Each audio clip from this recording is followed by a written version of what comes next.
গণভোট ও জুলাই সনদ নিয়ে বিভ্রান্তকারীদের প্রশ্রয় না দেওয়ার আহ্বান জানাচ্ছে প্রধানমন্ত্রী।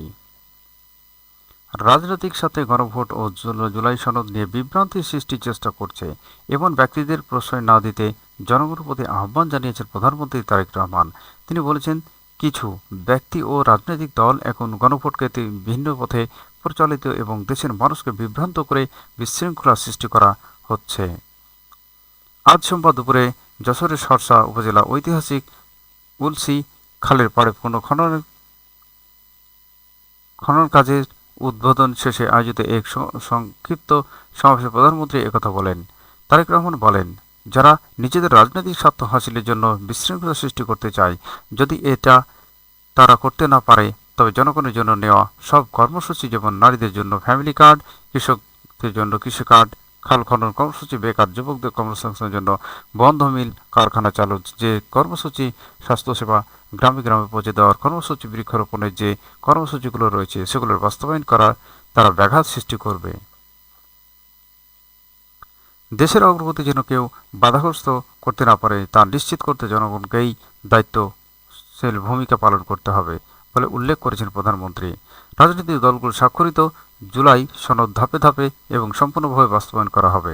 5ই আগস্টের গণ অভ্যন্তরের কথা স্মরণ করিয়ে দিয়ে তারেক রহমান বলেন, জনগণ ইতিমধ্যে প্রমাণ করেছে যে তারা তাদের ইচ্ছাকে উপেক্ষা করার চেষ্টা মেনে নেয় না। যেভাবে জনগণ 5ই আগস্ট উপযুক্ত জবাব দিয়েছে, ভবিষ্যতে কেউ তাদের ভাগ্য নিয়ে খেলতে চাইলে তারা এভাবেই জবাব দেবে। সরকারের বিভিন্ন উন্নয়ন উদ্যোগে তারা তথা তুলে ধরে প্রধানমন্ত্রী বলেন, এসব কার্যক্রম সফলভাবে বাস্তবায়িত হলে দেশের মানুষের জীবন ইতিবাচক পরিবর্তন আসবে। প্রধানমন্ত্রী বলেন, আজ আমাদের শপথ নিতে হবে। 20 কোটি মানুষের 40 কোটি হাত আজ বসে থাকলে চলবে না। 20 কোটি মানুষের 40 কোটি হাতকে দেশের গঠনের কাজে লাগাতে হবে। 20 কোটি মানুষের 40 কোটি হাত আজকে দেশের মানুষের ভাগ্য পরিবর্তন কাজে লাগাতে হবে। তাহলে এই দেশের মানুষ ভাগ্য পরিবর্তন হবে। তারেক রহমান বলেন, আমাদের চোখের সামনে দিয়ে গত 50 বছর পৃথিবীর অনেক দেশ তাদের ভাগ্য পরিবর্তন করেছে।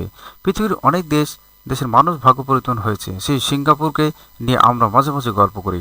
সেই সিঙ্গাপুরের অবস্থা 1971 সালে আমাদের চেয়েও খারাপ ছিল। আজ 50 বছরে তারা কোথায় চলে গিয়েছে? তারা যদি পারে, আমরা কেন পারবো না? ইনশাআল্লাহ আমরাও পারবো। এই দেশের মানুষ পারবে।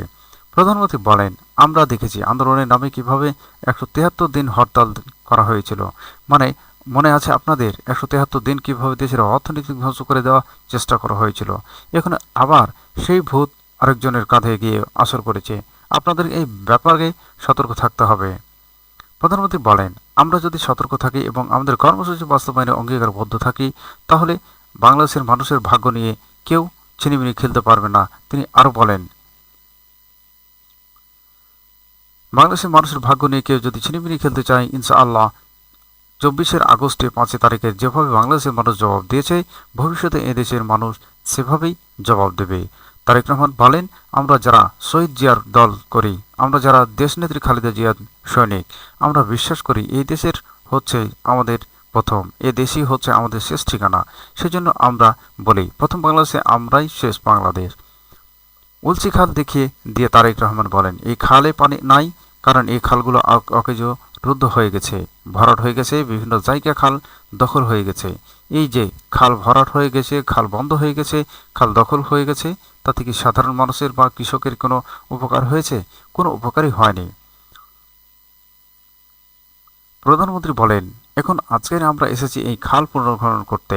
গত প্রায় 50 বছর আগেই শহীদ রাষ্ট্রপতি জিয়াউর রহমান এই খাল খনন করেছিলেন। প্রায় 4 কিলোমিটার এই খাল আমরা যদি পুনর্খনন করতে পারি, তাহলে এই এলাকার মানুষ পানি পাবে। পানি পেলে কি হবে? আমরা দেখেছি 20,000-এর মতো কৃষক সরাসরি উপকৃত হবে।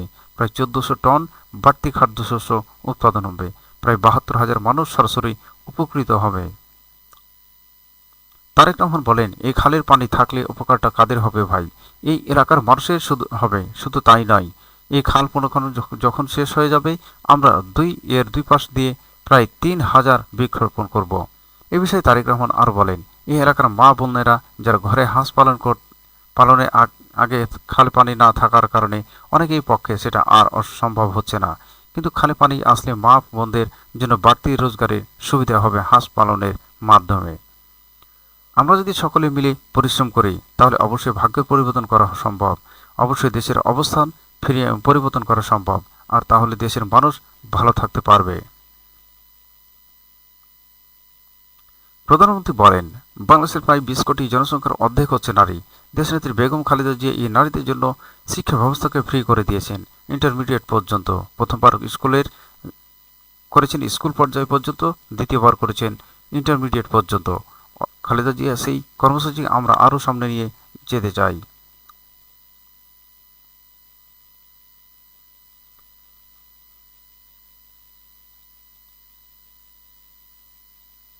তারেক রহমান আরও এ প্রসঙ্গে বলেন, আমরা সিদ্ধান্ত নিয়েছি মেয়েদের পড়ালেখার ব্যবস্থা ডিগ্রি পর্যন্ত বিনা মূল্যেই করব। শুধু মেয়েদের শিক্ষা ব্যবস্থা আমরা ডিগ্রি পর্যন্ত ফ্রি করব না, একই সাথে আমাদের যে মেয়েরা ভালো রেজাল্ট করবে তাদের জন্য আমরা উপবৃত্তিরও ব্যবস্থা করব। এর আগে সকাল 11:55 প্রধানমন্ত্রী সরাসরি বাবার স্মৃতি বিজড়িত উলসি খাল পুনঃখনন কাজের উদ্বোধন করেন। এ সময় তিনি নিজ হাতে কোদাল দিয়ে মাটি কাটেন, পরে খালের পাড়ে বৃক্ষরোপণ করেন। বিদ্যুৎ ও জ্বালানি প্রতিমন্ত্রী অনিন্দ ইসলাম অমিতের সভাপতিত্বে সমাবেশে বক্তব্য দেন স্বাস্থ্যমন্ত্রী সাখাওয়াত হোসেন, পানি সম্পদ মন্ত্রী শহীদ উদ্দিন চৌধুরী, প্রতিমন্ত্রী ফরহাদ হোসেন আজাদ, স্থানীয় সরকার প্রতিমন্ত্রী মীর শাহে আলম প্রমুখ। প্রধানমন্ত্রী এর আগে বেলা 11:42 খাল খনন স্থলে আসেন। এসেই খালের উপরে অংশে নির্মিত ফলক উন্মোচন করেন। এ সময় প্রধানমন্ত্রী আল্লাহর দরবারে দোয়া ও মোনাজাত করেন। উল্লেখ্য, 1976 সালের 1 নভেম্বর যশোরের সরসাই উলসি থেকে যদুনাথপুর পর্যন্ত প্রায় 4 কিলোমিটার দীর্ঘ খালটি তৎকালীন রাষ্ট্রপতি জিয়াউর রহমান স্বেচ্ছাশ্রমের খনন করেছিলেন, যা জিয়াউর রহমান খাল নামে পরিচিত। খালটি বাংলাদেশের পানি উন্নয়ন বোর্ডের মাধ্যমে পুনঃখনন করা হচ্ছে।